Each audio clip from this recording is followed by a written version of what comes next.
Hello and welcome to the next in the Effective Writing Center series of workshops. I'm Dan Gallagher, Director of the Effective Writing Center. Today's workshop is titled Let It Slide, Let It Glide, Strategies for Coherence, and it's being presented by David Taylor and Kevin Folliard. David Taylor is a Senior Advisor at the Effective Writing Center, where he has worked since 2004 as a Database Advisor and Writing Fellow.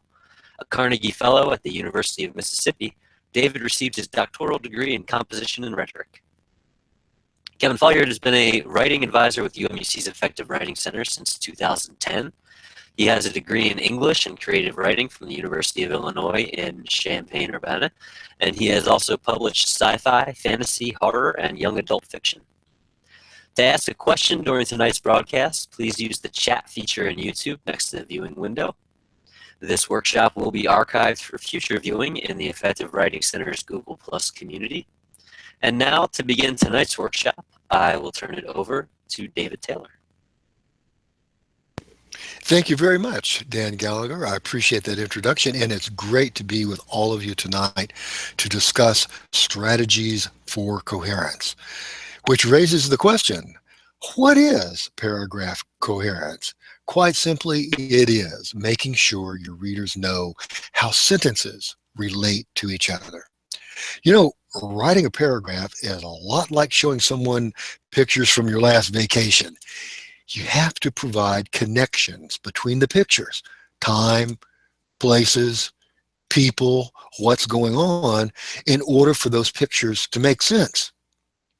Your goal when you show your vacation pictures is to take the person along with you on this journey, a smooth journey that they can understand and enjoy along with you. Your readers have the same need. They need to know how sentences relate to each other so that they don't feel yanked around from one place to the next without connection. Here's an example.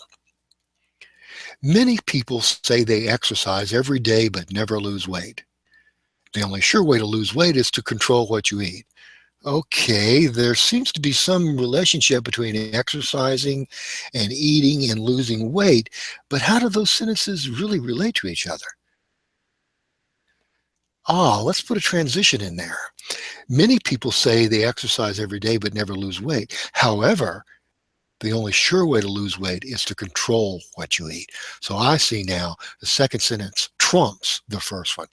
And we can make that relationship even more clear by adding in another strategy of coherence besides just the transition. We can repeat the key word. Now we have many people say they exercise every day but never lose weight. Although, transition, exercising is important, repetition, the only sure way to lose weight is to control what you eat. So that combination of strategies makes the relationship between the sentences crystal clear. Now, here's another question you might ask yourself. When should you revise for coherence? Well, when writing a first draft, you're usually concerned with the big picture, getting your ideas down along with the proof that assures your reader of the validity of those ideas. And so as a result of that focus on the big picture, you probably want to save this kind of sentence level revision until a second or third or fourth draft. But then the question is, when you start to do it, what are my tools? What can I do? What things can I use to achieve coherence? And tonight we're going to talk about three particular strategies of coherence. They are transitions, repetitions, and parallelism. And the person who's going to be talking next, Kevin Folliard, is the Writing Center's expert on transitions, and I'm going to turn it over to him right now. Thank you, David. What a great transition that was. Sometimes the connection between sentences is obvious, and adding a formal transition seems unnecessary. Now consider this example. Most adults can master computer basics quickly. In just minutes, they can learn to turn a computer on, open a document, and begin typing. The two sentences already have built-in transition. The word quickly, followed by in just minutes, acts as a bridge between the sentences. If we add a formal transition word or phrase, the passage seems wordy. Most adults can master computer basics quickly. To illustrate, in just minutes, they can learn to turn one on, open a document, and begin typing. However, when the connection between two sentences is not obvious, the sentences can be linked with transition words or phrases. But first, you want to determine the type of relationship that exists between your sentences and choose an appropriate transition. If the second sentence gives an illustration or an example, you might use a transition like first, for instance, for example, for one thing, or to illustrate. If your second sentence adds a step or a similar point, next, second, third, also, to, then, equally, in addition, for another thing, furthermore, moreover, similarly, again, above all, or finally. If your second sentence summarizes, restates, or shows a result, you might want to use thus, therefore, as a result, accordingly. In other words, in sum, in fine. And finally, if the second sentence expresses a contrast, we'd recommend however, but, still, yet, even, in contrast, by contrast, on the contrary, nevertheless, nonetheless, or on the other hand. It's helpful to keep a list like this handy when you're revising for your paragraphs for coherence. Let's say you've written the following passage based on your research. Many Americans believe the Mississippi River is the longest in the world. The Amazon River and the Nile River are almost twice as long. During the revision stage, you notice that the two sentences lack a solid connection. They seem like facts, strung together for no apparent reason. So you go to your list and select a transition word or phrase to help clarify. Many Americans believe that the Mississippi River is the longest in the world. On the contrary, the Amazon and the Nile are almost twice as long. Next, let's apply this same principle on the paragraph level. This next paragraph contains a list of sentences following a topic sentence. The transition words first, next, then, and finally are used to show their relationship and to create coherence. Although meditation was once thought to be practiced only by spiritual recluses, books, CDs, and videos have taught us how simple meditating can be. First, get in a comfortable position and close your eyes. Next, take 3 to 5 deep breaths, inhaling through your nose and exhaling through the mouth. Then, if your goal is to relax, picture a beautiful, peaceful scene, trying to hear and see every detail. Finally, when distracting thoughts come, and they will, picture them as clouds floating across the clear blue sky of your mind. When it comes to transitions that show sequence, you have many choices. The transitions first, second, third, and lastly would have worked just as well in this paragraph on meditation. But what about longer transitions? Sometimes our sentences need more than a simple transition word or phrase to fill a gap. A longer group of words or even a full sentence may be needed to achieve a smooth flow. These large gaps often happen when writing a first draft because our hands can't keep pace with our thoughts. So we need to go back and add in for our readers what our mind already knows. Here's an example. Job hunting can be a tedious process of months passing without any positive interest. Job offers seem to come rolling in all at once. Now, clearly something is missing between those two sentences. Most likely the missing part is a thought that was skipped over by the writer during the initial composing process. But in this stage of revising for coherence, it's possible to supply the missing piece. Job hunting can be a tedious process of months passing without any positive interest. Then, after employees have had time to consider your qualifications carefully, job offers seem to come rolling in all at once. A transition word or phrase is always set off on both sides by some type of punctuation, depending on where the transition is placed. At the beginning of a sentence, inside the sentence, between two sentences. Note that when placed between two sentences, the transition word or phrase is preceded by a period or semicolon. For example, as a result of her injury, comma, Jordan will not play in the soccer tournament. Jordan sprained her ankle and, comma, as a result, comma, will not play in the tournament. Jordan sprained her ankle, period, new sentence. As a result, comma, she will not play in the soccer tournament. Or Jordan sprained her ankle, semicolon, as a result, comma, she will not play in the tournament. Now I'm going to hand it over to David, who's going to tell us a little bit about repetition and restatement and how that can add to paragraph coherence. All right. Well, thank you very much, Kevin. You certainly made it clear that transition and words and phrases stand out as connectives. They're set off as punctuation. They're added words. They contain their own meaning. But one of the things that we want to make clear in this workshop is that most coherence in a paragraph is achieved on a more subtle level that occurs almost subconsciously.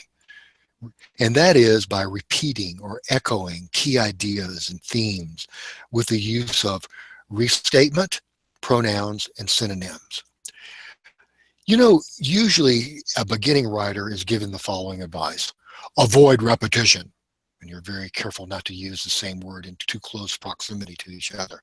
You know what? Actually, that advice should be avoid too much repetition. Why? The fact is, without repetition, few paragraphs, no matter how many transitions you use, would hold together. Repetition is needed to keep the reader's focus on the topic of the paragraph. Now, in this next paragraph, you're going to notice how at the beginning, a sense of mysterious disappearance is established and maintained with key words. But then notice how the failure to restate those words, mystery and disappearance, at the end causes the paragraph to fizzle. It results in a conclusion and a paragraph that really fails to emphasize a main point. Let's look at this before revision. The lost colony of Roanoke is a mystery that will likely never be solved. How did 117 settlers disappear without a trace? The story begins when the colony's governor, John White, sailed to England for supplies. Delayed by weather and war, when White returned, Roanoke was deserted. The only clues were the word Croatan carved into a post and the letter CRO carved into a tree. Searches for the missing settlers continued for years, but to this day has never been explained, and the lost colony remains a historical question mark. Pretty good paragraph. Got a strong main point there at the beginning and has details in the middle or the body, and kind of ends with a repetition of lost colony of Roanoke to give a sense of having come full circle. But you know, look at this next version and see if you don't think repeating key words makes things resonate and reverberate more with the key idea. The lost colony of Roanoke is a mystery that will likely never be solved. How did 117 settlers disappear without a trace? The mystery begins with the colony's governor, John White, sailed to England for supplies. Delayed by weather and war, when White returned, Roanoke was deserted. The only clues were the words Croatan carved into a post and the letter CRO carved into a tree. Searches for the settlers continued for years, but their disappearance has never been explained, and the lost colony remains an American mystery. Now, you can't help but walk away from that paragraph knowing that there is something about the lost colony of Roanoke that is a mystery, because the key words were repeated so much. That's one form of repetition, key words.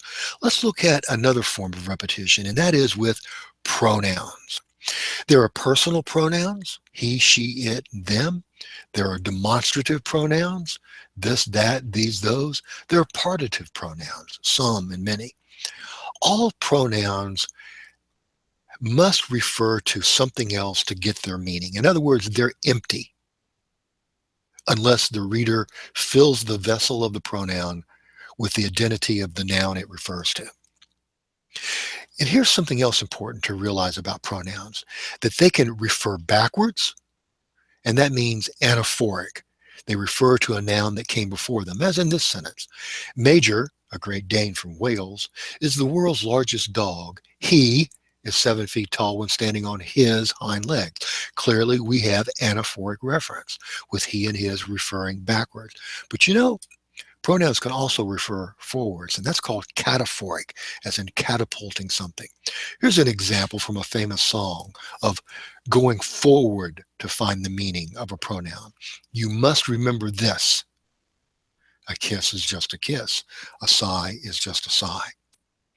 But pronouns in actuality do both all the time, forwards and backwards, sometimes even in the same sentence. Take a look at this. He's just a dog, but Major, you see how he is not resolved until we come upon the noun major. He's just a dog, but Major, a Great Dane from Wales, stands 7 feet tall when on his back legs. The pronouns refer both forwards and backwards in the same sentence. Now, knowing this helps you give variety to your sentences, as well as coherence. Let's take a look at how pronouns and keywords can be used together to provide coherence in a paragraph. Look both at how the keyword is repeated as well as the pronoun. Are great leaders born or made? Regardless of the answer, most experts agree on 3 qualities of great leaders. There's no doubt within the first 2 sentences that this paragraph is going to be about great leaders. First and foremost, they are honest. Referring backwards, a trait which inspires trust and credibility in those being led. Second, great leaders are great communicators. Good parallelism between the 2 words great there, which is something Kevin's going to talk about in a minute. Great leaders are great communicators. They have the ability to motivate and inspire with their words, whether written or spoken. Finally, these leaders are able to stay focused on the picture, the vision they strive toward, and make a reality for those who follow them. Clearly, the use of keywords and pronouns repeated again and again make that paragraph resonate and make the reader walk away knowing very clearly that that paragraph focused strictly on great leaders and their traits. Now here, by the way, the keywords and pronouns appear almost in balance. And that's a good thing to keep in mind for your revision of coherence going forward. Now, the last kind of repetition I'm going to discuss before turning it back over to Kevin is synonyms. As you know, a synonym is a word or a phrase that restates a key idea with a different word or phrase and has a similar meaning. In other words, it also uses the psychological power of repetition. Now, in this paragraph, I want you to look how the various synonyms for virtual reality are used to keep the power of repetition going for this paragraph to achieve coherence. Also, the synonyms help define and expand the reader's understanding of virtual reality. The biggest retail hit of the past Christmas season was virtual reality headsets. Oculus Rift, PlayStation VR, and Samsung Gear VR finally made journeys into 3D worlds mainstream. For the uninitiated, VR is an immersive experience in which your head movements are tracked in a 3-dimensional world, making it seem like you actually inhabit another dimension. While virtual world realities, simulations, and games have been in development since the 1990s, the Christmas of 2017 finally made this hyper reality more real than Santa Claus. And I just realized I should have said Christmas of 2016. I apologize for my getting dates wrong there. Now, sometimes a synonym is necessary in order to summarize for your reader some big ideas that were explained before moving on, thus acting almost as a transition phrase. Let me give you an example. Ghosts, spirits, apparitions, souls, shades, entities from an unseen world seem to be a mainstay of our popular culture, from primetime TV shows to mega bestsellers. Now here's the summary. While such phenomena have been observed since ancient times, only recently has science begun to take them seriously. So as you see, such phenomena kind of wraps up a lot of information there. We had, 7 words that all referred to the same thing? So such phenomena sums them all up and acts as a strong transition between the 2 sentences. Now let's put it all together. Repetition of keywords. Repetition achieved through pronouns, repetition achieved through synonyms. And you'll see how repetition really is the glue, the subliminal glue that holds together our paragraphs. Here we go. The U.S. Fish and Wildlife Service has designated the rusty-patched bumblebee an endangered species. And that's what we're going to look at, how designated and bumblebee and endangered get repeated and emphasized throughout the paragraph. The first, there's transition word, such designation. And there we have the pronoun such, which looks forward, designation repetition, for a bumblebee repetition, and for a bee species synonym in the continental U.S. The bee's new status, repetition and synonym, includes requirements for federal protections and development of recovery plan. States with habitats for this species are also eligible for federal funds. Large parts of the eastern Midwestern United States were once crawling with these bees, Bombus affinis, but they have suffered a dramatic decline in the last 2 decades due to habitat loss and degradation, along with pathogens and pesticides. So, is there any doubt that the repetition can work together to hold together a paragraph? And the more aware you are of keyword repetition, pronoun repetition, and synonym repetition, the more able you will be to control the coherence in your paragraph. Now, speaking of control, Kevin is next going to take a big look at paragraphs that can use sentence arrangement and parallelism to achieve coherence. Right, Kevin? That's right, David. Thank you very much. Third major strategy of coherence is the arrangement of sentences into structural patterns. And one common arrangement is placing parallel ideas into parallel structures. Let's say after research, you have concluded that the folk music revival in America was shaped by radically different geographic and cultural influences. You might write a paragraph that looks something like this. The American folk music revival of the 1940s through 1960s was brought about by a fusion of radically different geographic, cultural, and political influences. The influence of politics can be seen in East Coast musicians such as Pete Seeger, who used folk music to galvanize the progressive labor movement of the time. The commercial strain of folk music emerged from the West Coast with groups such as the clean-cut and apolitical Kingston Trio, who won the first ever Grammy awarded to the folk music category. Perhaps the most influential voice of all came from the South. The voice of the civil rights movement, Odetta, helped inspire Martin Luther King Jr., as well as an entire generation of folk and jazz singers. Now, this paragraph has a clear topic sentence with concrete supporting details, but it could also be stronger, and that's because the separate influences came from distinct geographic regions, the East, the West, and the South. Each could be used as a hook to divide the paragraph's details into clearer chunks. So notice how this paragraph can change. The American folk music revival of the 1940s through 60s was brought about by a fusion of radically different geographic, cultural, and political influences. From the East came the influence of politics, as musicians such as Pete Seeger, who used folk music to galvanize the progressive labor movement of the time. From the West came the commercial strain of folk music by groups such as the clean-cut and apolitical Kingston Trio, who won the first ever Grammy awarded in the folk music category. And from the South came perhaps the most influential voice of all, Odetta, the voice of the civil rights movement, who helped inspire Martin Luther King Jr., as well as an entire generation of folk and jazz singers. The parallelism achieved by the repetition of the from the phrase moves readers from sentence to sentence, guiding them on a cross-country journey from one idea to the next. Now, David's going to tell us more about connecting paragraphs. Right, Kevin.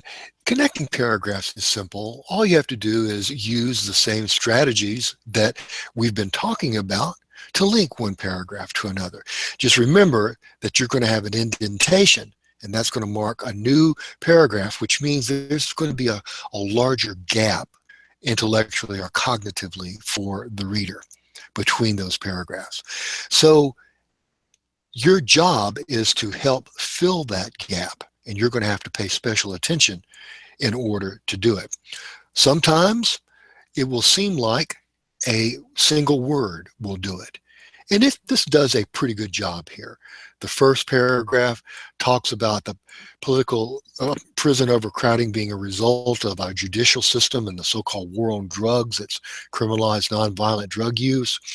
As a result, we now have the school-to-prison pipeline that's created the largest prison population of any nation in the world with a cost.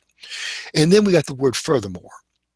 And that's great. That's a good, solid transition, as you learned earlier. Furthermore means an additional point. But if you study that second paragraph, it's really not a furthermore. times where the gap is bigger than you might think it is. And so as a result, you have to come up with maybe one, maybe two sentences to fill the gap. Look, this second sentence talks about the Eighth Amendment to the Constitution, something really fundamental to our nation's democracy. So we come up with two new sentences to fill that gap. We've got, but when the fate of American democracy is at stake, numbers don't tell the whole story. Another objection to prison overcrowding is a constitutional one. And then the rest of the paragraph, the Eighth Amendment of the Constitution bars cruel and unusual punishment. Stuffing 3,000 human beings into a facility designed for 800 creates conditions that are indeed cruel, unusual, and inhumane. California Supreme Court. So as you see, those two sentences did a lot more than a furthermore. And they did it because it was needed. It wasn't a furthermore situation. It was a big shift in the evidence. So those are some of the strategies of coherence that you can apply to your paragraphs and between the paragraphs. And remember, there are three basic categories: transitions and parallelism. So I'm going to end it there, turn it back over to Dan, and thank you all for your attention tonight, and I hope it worked for you. Thank you very much, David. Thank you very much, David. Thank you very much, Kevin. We don't have any questions at this time, so I will just close out tonight by reminding everyone that this video will be on the EWC's Google Plus community. Feel free to ask questions right there by posting below the link. And if you're viewing it on YouTube, you can also post a question in the comments there. Thank you very much. We will be back on the third Thursday of February for the next in our series of workshops. And please feel free to contact the Effective Writing Center at UMUC at any point in time at writingcenter@umUC.edu. Thank you and have a good night. Thanks, everyone. Thank you. See you later.